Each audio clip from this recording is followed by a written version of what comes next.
oftentimes the expectations that the owner has, the salesperson thinks is absolutely ludicrous or unrealistic or a waste of their time. A lot of owners come at this with the wrong mindset of like, you're here for one reason, and that's to get me rich. Sometimes when things are slow, you build up weird additional things that you're having people do because you're like, well, I want to keep them busy. We're doing some of this busy work. Salespeople can do this, please. And then when it gets crazy, you're like, we're still doing all this extra stuff that was like kind of a nice to have.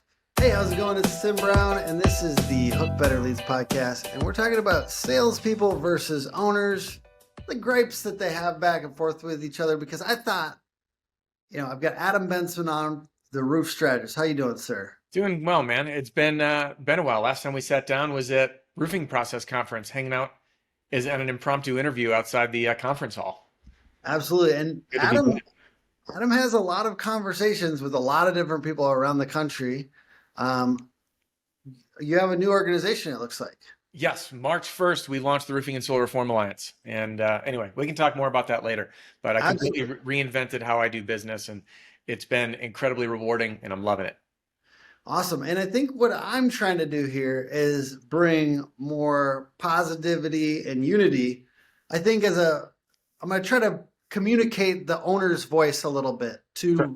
but this podcast is really for roofing salespeople. It's for roofing salespeople to one, hear the things that they may have struggled with, and we're going to ask Adam about, and then also, hey, if we were trying to get in the mind of your owner, what do they really care about? Brass tacks.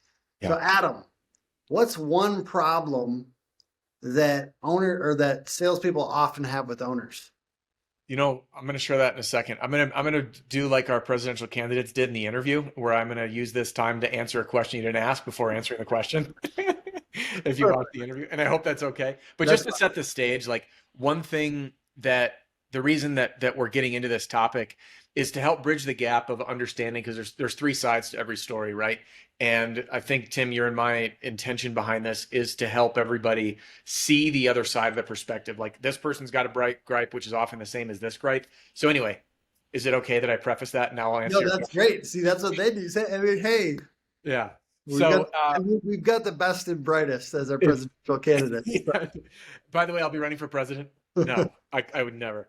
Probably couldn't ever. Anyway, the first one on the list is about expectations.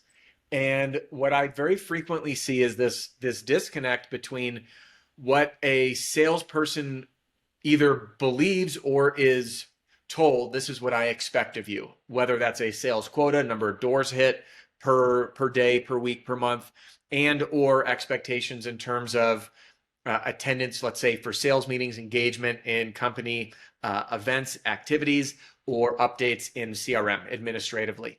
And oftentimes the expectations that the owner has, the salesperson thinks is absolutely ludicrous or unrealistic or a waste of their time. And it's in one of those categories. So category one, it's unrealistic. You want me to get this many sales, but right now the economy is not doing great, and we haven't had a storm, or our leads suck. So what your expectations aren't attainable.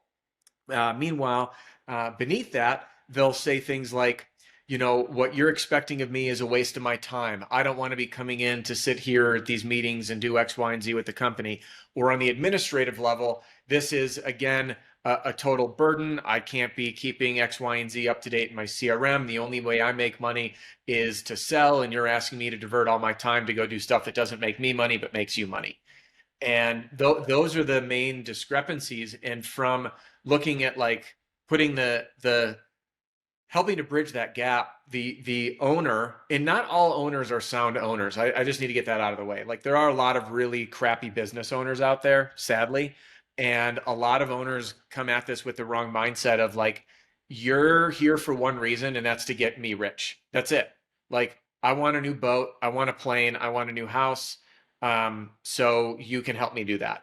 And that comes across in cultures, where the churn and burn, throw mud at the wall and see what sticks, the revolving door businesses, the companies that not one salesperson has stuck around for more than 6 months. That's often a symptom of that type of mindset in leadership. And it might not be outright as arrogant all the time, but it is very frequently me driven. where companies with stronger culture have a what can I do for you? So as a leader of a company, your goal should be one thing, to help everyone else on your team achieve their goals. That's it. And when their goals win, the company wins. I And think one thing that happens too, and this is just me talking as a business owner, I'm sure Mhm. I don't know. Sometimes when things are slow, you build up weird additional things that you're having people do because you're like, well, I want to keep them busy. We're doing some of this busy work. Salespeople can do this, please. And then when it gets crazy, you're like, we're still doing all this extra stuff that was like kind of a nice to have. And yeah, I think it's like figuring out how to shed the nice to haves when it gets crazy busy. yeah. I mean, it can happen. A lot of the sales folks that are commission only, that type of delegation doesn't happen as much in maybe your business that people are on salary, and they're on payroll. So you're like, well, I'm paying these people, so let's get them to work. But like Uh, for instance, like that I know that we're going to talk about like accountability and Mhm. support, and I just like the support role. There's companies where there's salespeople are their own support, basically. Yeah, you're on your own, which sucks. That's not a But good. yeah, basically, I'm foreshadowing here. But let's go to the other side. We got the owner gripe. Yeah. So the owner gripe is the fact that they know that the right kind of owner, when I say the right kind, this is an owner who's running a business like a business. And sadly, in the roofing space, there's not, I would say the overwhelming majority of people don't run a business. They have a very high paying job and absolute chaos following them everywhere. That's how most roofing companies are run. And for many of them, I would say the sub $5 million in revenue mark is often that place until people realize I have a business. I need to have processes and people and systems in place. So, assuming it's the person that's doing things with the right intention, again, trying to help their team succeed, the expectations are set such that they know that number one, the business is going to be healthy financially, which means it can stick around. And if someone says, oh, it's healthy financially, it's just for the owner. No, if you want a job, the company's got to be around to pay you, which is going to bring us to probably another gripe we'll address today is not getting paid. So that means cash flow and financial health is good. Number two, those expectations will indicate, like in a traditional sales world, which many people in roofing don't understand, if you're hired in a sales role let's say you're selling in software, you're selling computer software or something, the the salesperson will receive a salary and then bonuses. How that sales package is communicated is called OTE, or on track earnings, meaning if you join the company and you do as you should, meaning you hit these performance standards, you should earn X amount. It's not guaranteed pay. I'll give you an example. Let's say your salary is 50,000, but your OTE, your on track earnings, could be 150, because that means that your bonuses or commissions will equate to that. This is done from a mindset of we know the type of person we need to have succeed on our team and what they need to do to be successful. And in order for you to do to be successful and hit your OTE or your on track earnings, that's what these expectations are. So expectations are, when done right, come from a very good place about wanting to run a structured organization with expectations that the people that are there will succeed. The hard part is in a culture change when there weren't expectations. Well, I've seen this a lot now, especially as companies switch to W-2. Now because at 1099, like, you kind of had to be hands off. And then when people switch to W-2, it's like, well, now we can have a higher level of control over our team, which is a good thing. It doesn't mean a bad thing for anybody, by the way. It's a good thing. Or it can be a good thing. I shouldn't say it always is, because nothing always is anything except gravity. That's one of the few exceptions. So the those expectations will often change. Like a 1099 person that was like, be your own boss, go run your own deal, when now they have to like check in, or maybe they've got Sales Rabbit or Spotio and they're like being monitored, that becomes hard because you're used to this certain level of freedom. But change is tough, and the truth is, like, change can divide culture. And as an owner, it's like it's a necessary evil, and you make a choice. Do you not change at all and not grow, or do you make the change and know that it'll upset some people? And as a salesperson, that change, you either need to decide, am I willing to go through the discomfort and ride the wave because I love the people, I love the team, which is, I hear a lot. I actually just got involved in a little situation with one of our members where the sales rep was offered a job with higher pay somewhere else, but he said, I don't want to leave because I love the company. I just want to get paid more. Um, we can get into that later if we want to, but anywho, they need to decide, am I willing to ride this wave out and will it pay off in the long run? Or if not, like, hey, guess what? There's quite a few companies to sell for, and you can go find the next place that's a good culture fit. And that should be acceptable both ways.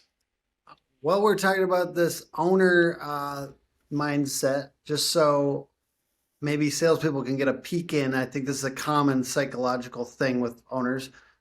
Usually a high performer. A lot of times they're a high performer. They were a good salesperson themselves. They're out on their own now, Yeah.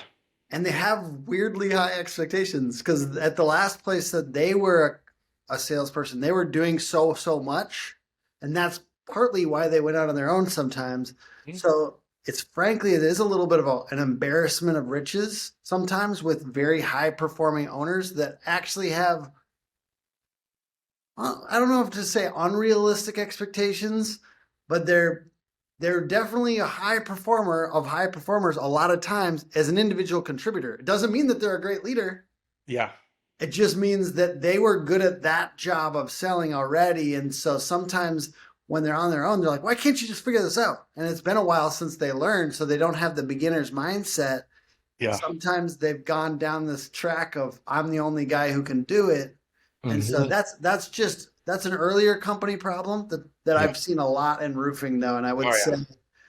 that's not a okay, I need to leave situation per se all the time. If that owner could develop, if that owner is on their own hero journey to become a better human, because they will have to. They will have to. Now, people in my company they bear with me as I've gone. Like, I have employees that have been here 5 years. A couple we just celebrated. And at the beginning, I was not letting things go. And I was always expecting exactly what I did. And then now I'm okay with having 5 people and a couple of them equal my output. You know, you know what I mean? I mean that's a prideful thing to say, but I think that's a very common thing with roofing business owners. And I Yeah. think if you're watching this and you are a business owner and you're going through that, recognize that may not be how it is forever. You might have to let go a little bit. I like that saying. If someone can do it 70% as good as you, delegate it. Yes, exactly. All right, let's get back to the sales side. Yeah. What's another common fight or common gripe that sales like? And I think we're doing therapy a little bit for Yeah. sales. This is a therapy session. Gosh, it was so funny. I was watching a YouTube channel on like off-road trucks, and and they interrupted talking about like the therapy sponsor. I don't know. You've probably seen it. Yeah. Go online for it. Anyway, I feel like that. Like, so the next one is accountability. Accountability is a big center of gripe for both sides, and I hear this a lot more frequently from owners who are having a difficult time with accountability, and then when they put systems in place to have accountability, then the salespeople freak out saying, you're micromanaging me. This is BS. And what's funny, I'll give both sides, and I'll give you an example because I went through this with our members in the Roofing and Solar Reform Alliance. We have a discussion board in a private app, and we have leadership roundtables. And anyway, one of them, it came up, like, how do I hold my team accountable? And I share the system. I actually ran a whole presentation on the accountability piece that was inspired by Cody Landell as a fellow mentor. I rolled with his idea and kind of modified it. But the type of accountability that I rolled out, which I now help roofing companies do, has been game changing for all of us. And all it is very simple. It's public accountability, where at the end of the day, I'm extracting one piece of the puzzle, but this one piece for salespeople was at the end of the day, in the group chat, you post how many doors you knocked, how many appointments you got, and how many sales you made and the value of those sales. It's just 4 numbers. How many doors you knock, how many appointments did you get, how many sales did you make, and what was the value of those sales. And the reason that it's sales made and its value is, if you made one sale and it was a $9,000 roof, that's very different than the guy that sold 3 roofs at 20,000. Or excuse me, I'm inverted those. One guy sells a $40,000 roof versus a guy that sells 3 deals, but he is in a small neighborhood. They're $9,000-$10,000 roofs or something, right? His gross value might be even less than the guy that sold one, but this is a clear pulse on who's working and who's not. And this group accountability, like pressure is a good thing. And for the salespeople out there, I know you, oh, I'm being micromanaged and I used to be able to go do my own thing and now they're watching me like a hawk and they're measuring everything I do. I get it. Like that's a tough like angle, but let's get to the bottom of why that disturbs you. Because you don't want people to know how freaking lazy you are. I've been there. I'm not calling the next person lazy, but how easy it is to skate through and jump on your group chat and be like, yeah, getting after it or whatever when you're sitting on your couch with a hangover still at 2 in the afternoon. It is so easy to coast in this business. So when you have someone looking over your shoulder, it's the same thing as an accountability buddy for the gym. Like it's really easy to skip a gym day until you have a workout buddy because then you don't want to let your workout buddy down. I would rather see someone go to work and have a crap day than not go to work. So that group accountability puts a healthy amount of pressure that makes the salesperson rise to the occasion. And who doesn't like if I set a goal to myself, I would be a moron that I wouldn't want to be held accountable to achieving it. So if you're in this business and you have a goal of making 100, 200, $300,000 a year as a sales rep or as an owner and you want to make millions, like that's a blessing to be like, and we're going to monitor to help you make sure it happens. So that accountability, again, the sales rep feels micromanaged, and then the owner feels like there is no accountability. My solution is create group accountability because it also creates competition. So whenever everyone's posting in the day, if you said 0 doors knocked, 0 appointments made, what does that mean you did? Jack crap, nothing. And I don't know about you, but that's not the person that I want on my team. Not at all. And I don't want to be surrounded by a bunch of freaking losers who are coasting. I'd rather be on a team where everyone's busting butt because I'm going to feel like a loser if I'm not. So I'm going to push even harder because I believe sales is a team sport. And people will challenge me and no, it's not. It is because without the support of everyone around you, you're nothing. Okay. Oh, Nothing might be a harsh word, but you're maybe nowhere near you as strong as a team. Go ahead. maybe you've heard this objection before. Somebody said on one of my videos, they said, I want to be out here making sales, not spending time. And they were talking about training their teammates. Mm-hmm. They're saying like not training low performers that couldn't sell their way out of a wet paper bag or whatever. So that's an interesting one too, where you got a little bit of social pressure. What is your take on the like if you have to train your coworkers kind of stuff? Yeah, I think that the culture the right culture creates an environment where everybody else wants each other to succeed. And I share this in our group chat. I have a small team. I call it our small and mighty team, but we regularly talk about this in our meetings that our roles are to help everybody else win. And that's why I say it's a team sport because it is one, rewarding to help other people win. And two, that's the culture that you should create. And if you want a culture of solo warriors or rogue wolves, like that's that you go do it. It's not for me. But that also means that instead of everybody lifting each other up, you're going to have a bunch of narcissistic, selfish people who are out for one thing, and that's themselves. And those are the people that want one thing: me, me, me, me, me. I'm turning in my check, pay me now. Like they don't give a crap about anybody else. So there's a fine line because I don't want to distract my top performer to go train someone who's not going to make it. So there is a fine line. And you and I talked about this before we started recording. Analogy I'll take from the Coast Guard. The Coast Guard, when they show up to save a sinking vessel, they prioritize saving the people who are swimming towards them, not the people who are far away or swimming away from them. And the same philosophy can apply in a sales training role or having to take someone under your wings that like, if someone is willing to give me 100%, I'm willing to give them 100%. If they're willing to give me 70%, I will give them 0%. You're gone. I've let people go on my team because of that. Like I want an A player. And if you're going to give me your all, but you're struggling, but we can coach you through it, I'll do it. And I, in fact, there's one person on my team who's still on my team who was very, very close to being terminated. And I got in the trenches. We worked together incredibly well. Complete 180, became top performer many months in a row. And they were willing to give me 100% and I gave 100%. And now we have this understanding to just give, give, give.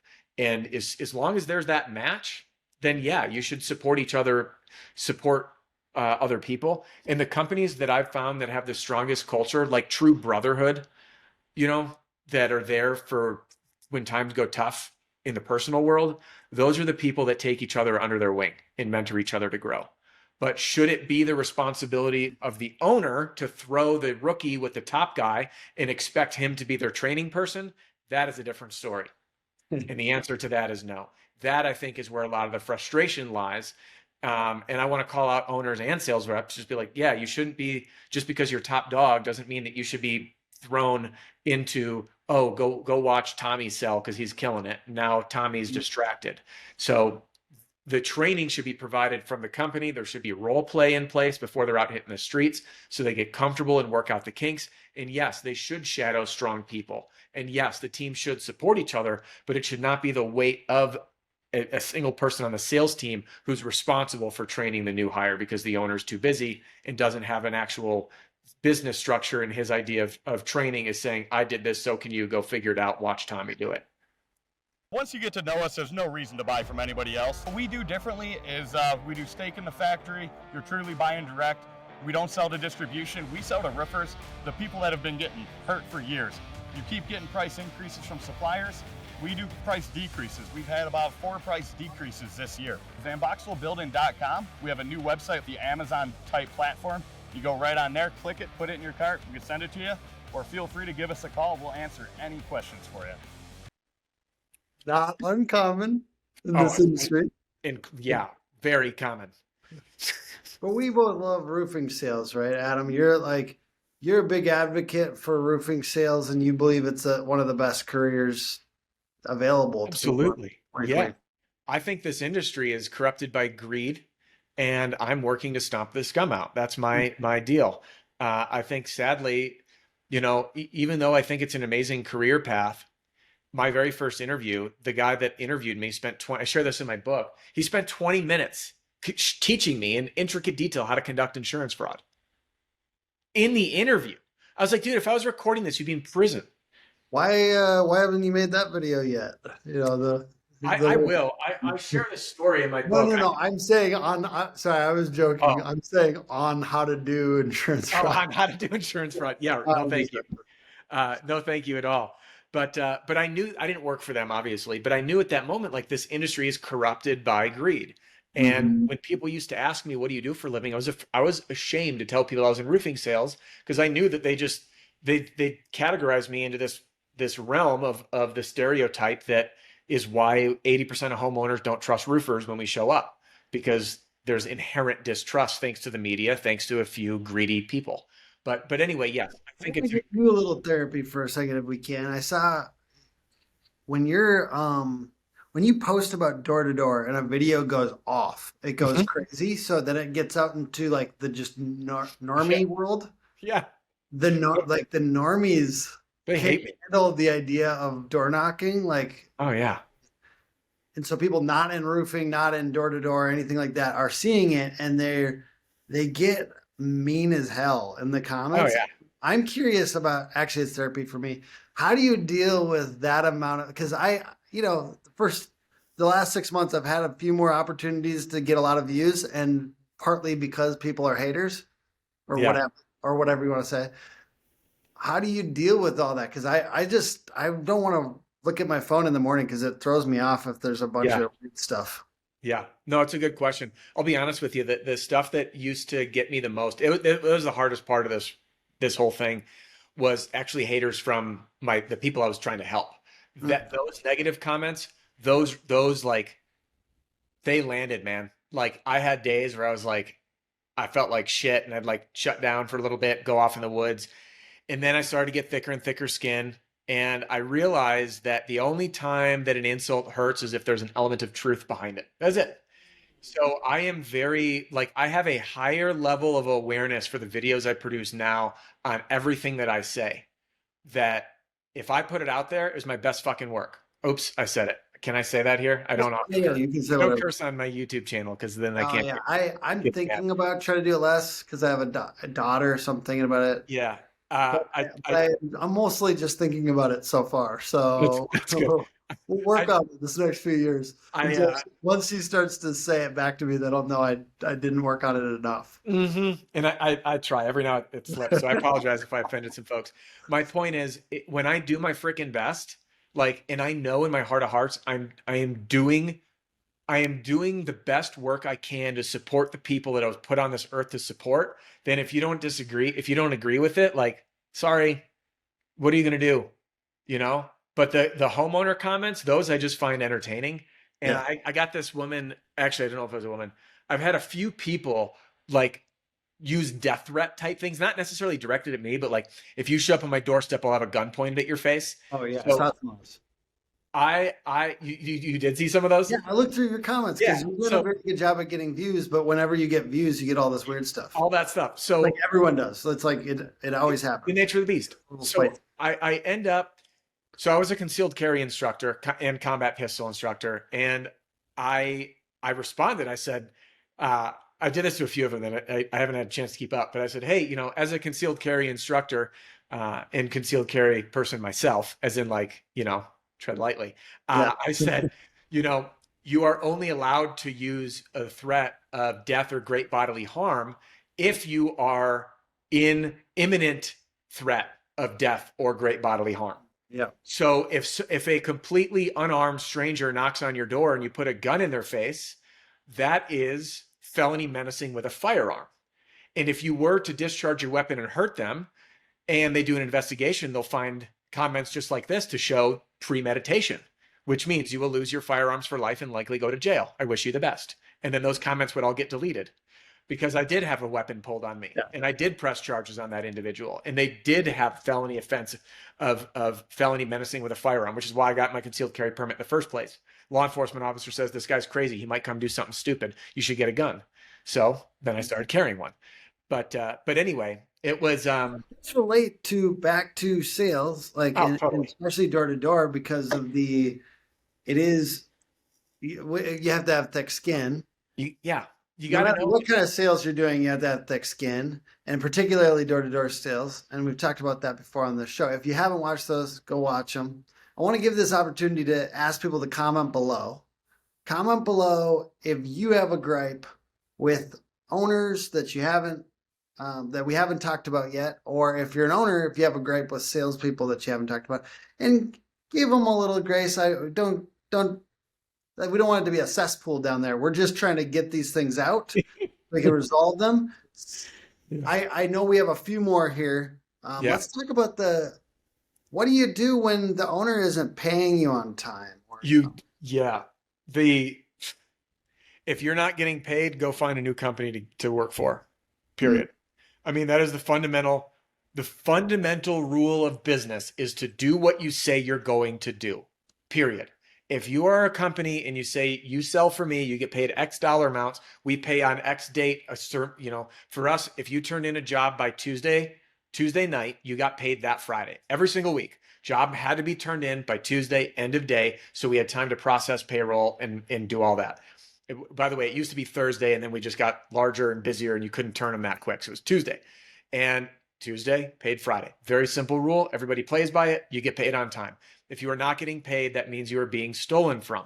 So no one should be stealing from everybody. If a company is unwilling or unable to follow through on what they committed to do, then you need to find a new company to sell for. It is that simple. That being said, this is the thing right now at this juncture. I don't know exactly when this podcast is going to be put out, but like summer 2024, economic woes.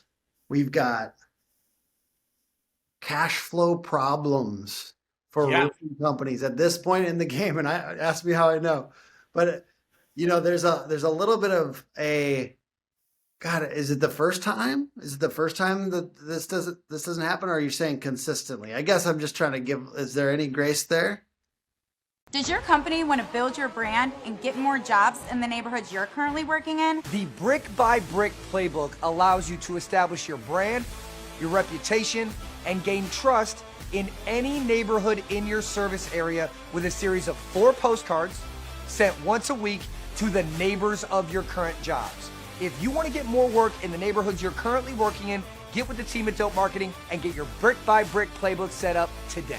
I mean, I'm trying to think here's the thing, going back to even like the hate comments or angry keyboard commandos and the thick skin in sales, there's not one way on earth to make everybody happy.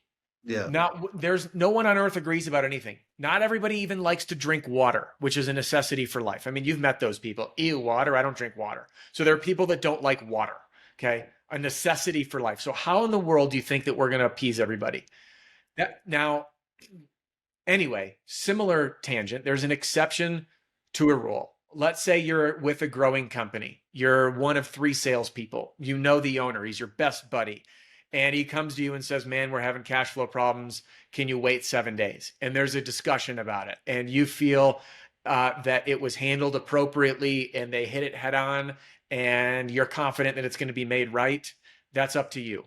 If it's me, I see the writing on a wall. If a company can't afford to pay me, I mean, in the roofing world, it boggles my mind the financial instability and underpreparedness of many companies, because all it takes is one tiny mistake to bankrupt a company.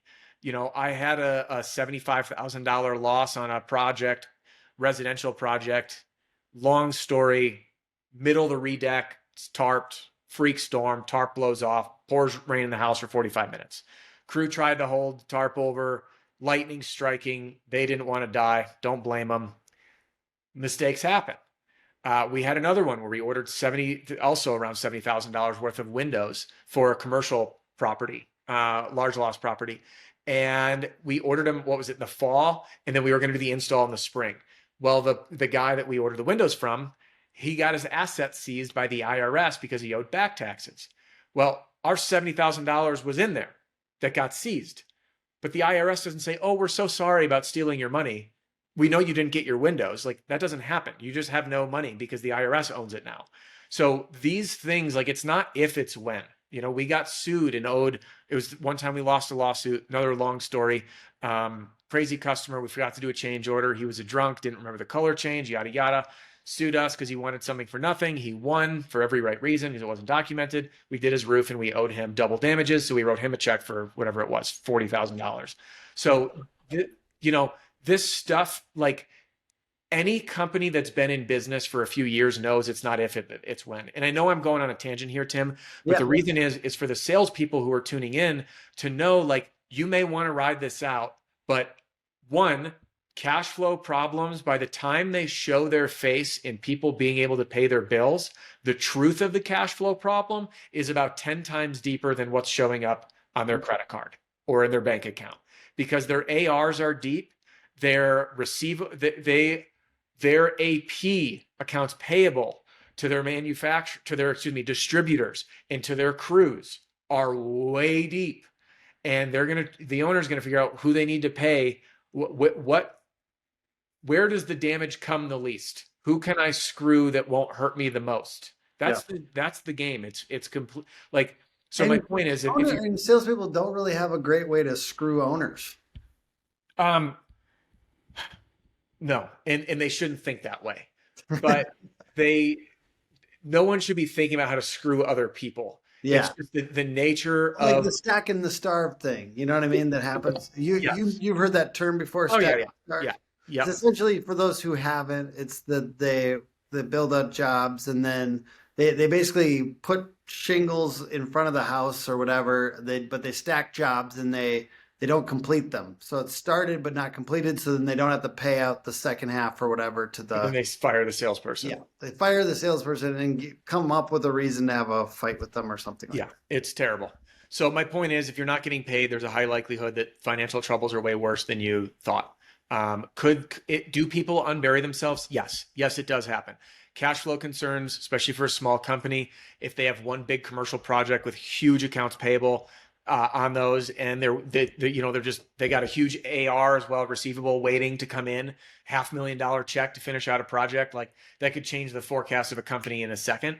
But anyway, my point is, if you're not getting paid, if it's a regular thing or it's always late, like, get a new company.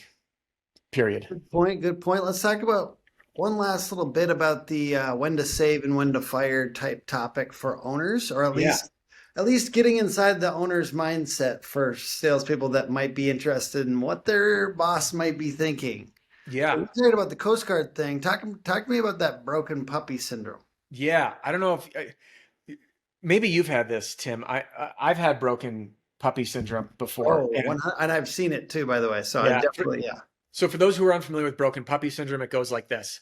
You have a person that joins your team that comes with a boatload of baggage. Usually it comes in the form of a breakup, divorce, financial trouble, addiction recovery, came out of prison, one of the above, or whatever other personal nonsense is going on.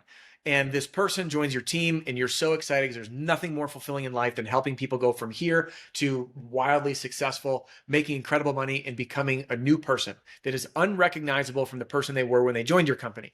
That there is like, take all the money in the world. You cannot buy that feeling of fulfillment of giving that gift to other people. So broken puppy syndrome is we find that person, which by the way, not all of them are broken puppies. Believe me, I had baggage too, and I made it. But these broken puppies are the ones that we pour our hearts in and we try to fix because we peel back the layers of their dysfunction and we're like, but I know you can make it. So we try so hard to help them make it. But when we do, we start giving them more than they're capable of. And we want them to succeed more than they want to succeed themselves. And when the exchange is unequal and we have this desire to keep saving people, we end up distracting ourselves from the rest of the team. And I had a gentleman on my team. I actually also share that story in the book. I changed his name in the book because I was sharing his real name. And then someone came up to me at a conference and said, you mentioned this guy, so-and-so name. Was this his last name? Because he wanted to work for us. And I was like, oh crap. And they totally pieced it together and I felt terrible. But anyway, he ended up, after I had broken puppy syndrome and then 15 conversations in his house and you can do it, man. And the advanced draws, he made less than 20, I don't know if it was less or right about $20,000 in a year of commissions was on his 1099. This is way back when we had 1099 people. And at that point, he ended up losing his house and his marriage. I would have been better off firing him. Excuse me. Let me take that back. He would have been better off if I fired him because if he got a job at McDonald's, he would have made more money than he did with us. And he might have been able to keep his house. Obviously not at McDonald's, but he might have found another job. So I have a criteria of 3 things: when to save, when to fire. Thing number 1 is you need to ask yourself honestly, is this person cut out for this? If you have someone, which this was this guy's problem, he went out to go knock a door. I brought him with me and he was white as a ghost. He couldn't get in front of people. He was fine if he had a set appointment, he couldn't knock doors. And I know that was his problem because he couldn't get out of his own way. And that's what I kept trying to coach him through is if I can just get him to get out of his own way, he'll be successful. He never was able to do it. So he wasn't cut out for this. So that should have been rule number 1. He would have been kicked out. Number 2 is having a sales quota. And I hear this owners, speaking of complaints, my guys aren't pulling their weight. All my sales are coming from the top 20%, top 2 or 3 people, whatever it is. I got to take a page out of Jocko Willink's playbook on extreme ownership. And that's on you. That's on us. That's on me. And a quota just says, hey, our reasonable expected standards are for you to hit this in sales per month.